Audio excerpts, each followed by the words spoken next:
I'm only doing videos because things really, I feel like are really important, So I feel this is an important video. I'm outside on in the porch of the hotel. I was listening to Mohammed Hijab, and he's critiquing Ben Shapiro, and and he's saying that I want to debate you. You're not a man. You're this. You're that. You're that. And I just want to say that I I think that Ben Shapiro is a brilliant debater. I really really like him. He's a really nice guy. He's a really fair guy. He debates excellently and he does really well. Mohammed Hijab is he he's just full of abuse. He's just abusing Ben and being abusive, calling him a small man, not even a man. How dare you? How dare you? How dare you? And to be honest, I just think it's childish. And he's got this big beard, and he looks like a giant hamster that's dropped out that couldn't make it in ISIS or something.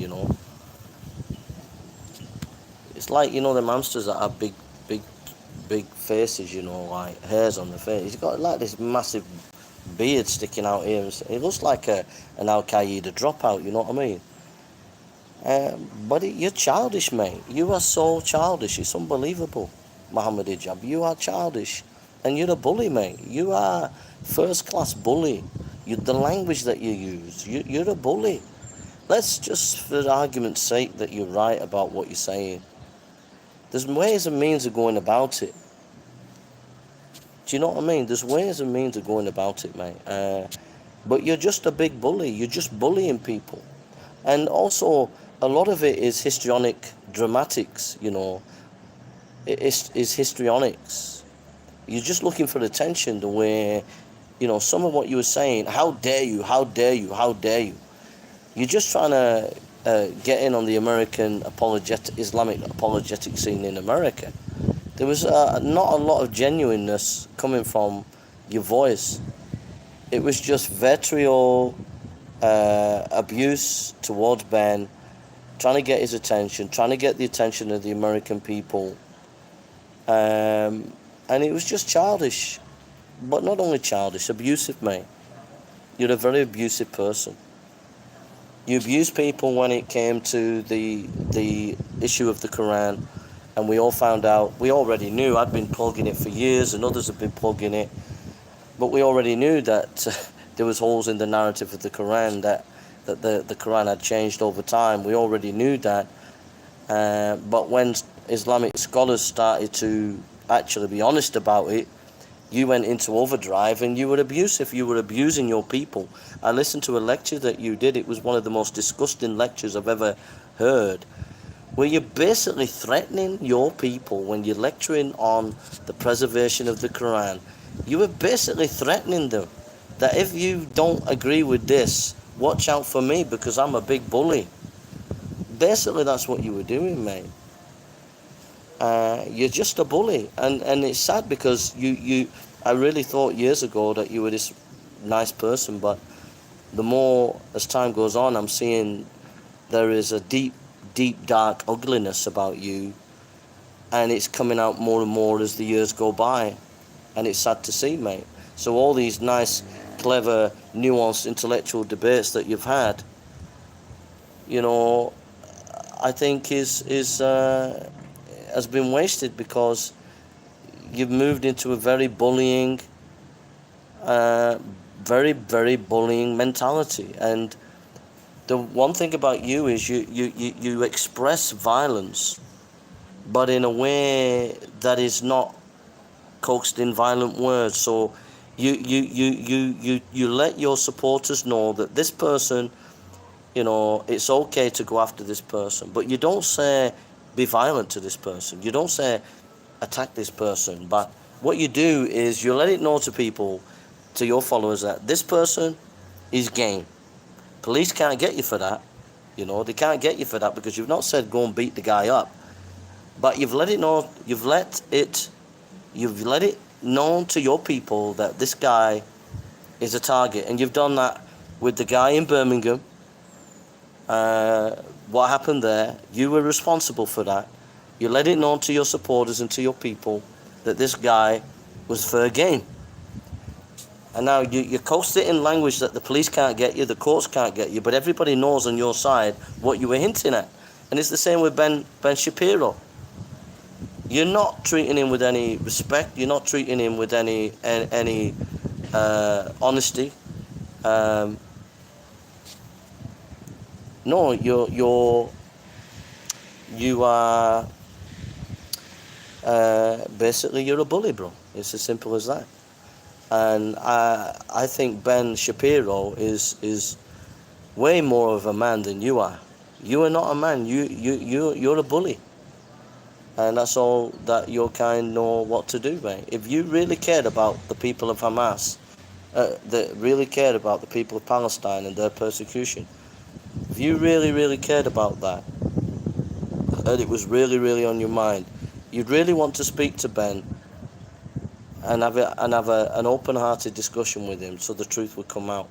But instead, you've taken it to a rhetorical level which is abusive and bullying because of histrionics, because you want to get attention in America, in the Islamic apologetic scene, and to get in on the American scene so the American people are listening to you.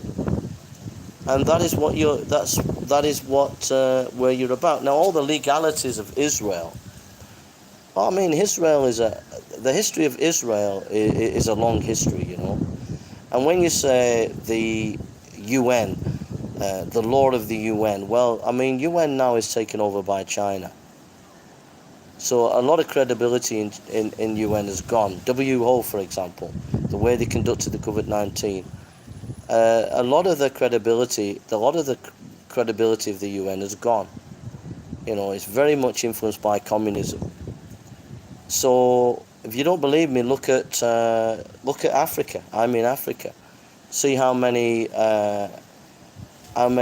billions and billions, hundreds of billions of dollars have been spent by China in Africa doing roads, doing various projects. They've built about 7 different parliaments, national parliaments in Africa, and this is nearly in every African country apart from Swaziland. And what that means is China will want the debts paying. They won't be able to pay the debt, so they will ask, just like in Sri Lanka. In Sri Lanka, they couldn't pay their debt, so China asked, give us a 99-year lease on your ports.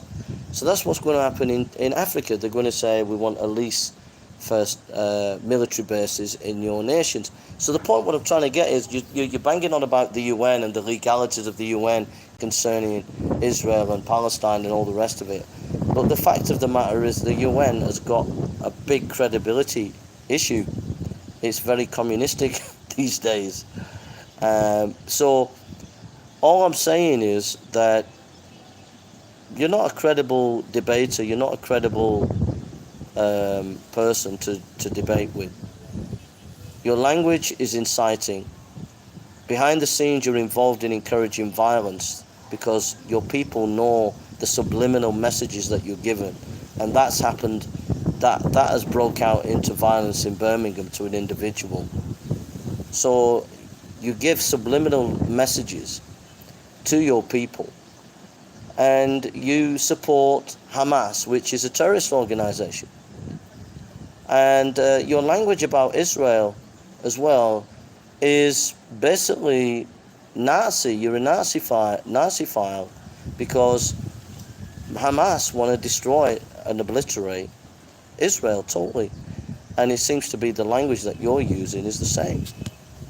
So how can we have a debate and a discussion with people who have a Nazi kind of mentality, want to destroy Israel off the face of the planet? So these are issues, bro, but at the end of the day, when it push comes to shove, you look like a giant hamster that has not been able to has been kicked out of Al-Qaeda or ISIS. It couldn't make it to the grade, and so he's strutting yourself about on the Islamic apologetic scene, bullying people concerning the issue of the issue concerning the preservation of the Quran. You couldn't deal with it intellectually, so you had to bully people to the point where the scholar in question, Akkadi, has to retreat from the internet because of your bullying, your bully tactics. And they were bully tactics, bro. I listened to your lecture. It was one of the most disgusting lectures I have heard in my life. It was so bullying, so threatening to your people that if you disagree with me or else, you know. And so you send your subliminal messages to your 500,000 supporters, and they go out and do serious physical damage. The police can't get you, the courts can't get you, because you're very clever in the way you use your language. You don't incite violence with clear words of violence, but underneath, everybody knows what you're saying. It's subliminal stuff. The language that you're using of Israel, it's subliminal. There's violence in that language that you're saying. So I would say that Ben Shapiro would make 10 of you, mate.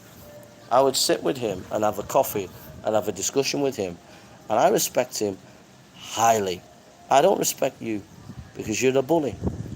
You know, you're a first-class bully, and that's what you are.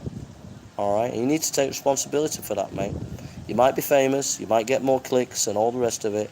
You might get more on the Atlantic scene in America, and you know, you might be seen as the big defender of the Palestinian people, and many hundreds of thousands of Hamas and other people think you're a hero. But at the end of the day, mate, you ain't got real love for those people. You ain't got real passion. You're just, at the end of the day, an egotistical, narcissistic, Islamic failed apologist who can't cope with being proved wrong, so has to stoop to bullying people. That's what you are, mate. You're a bully. Take care. God bless.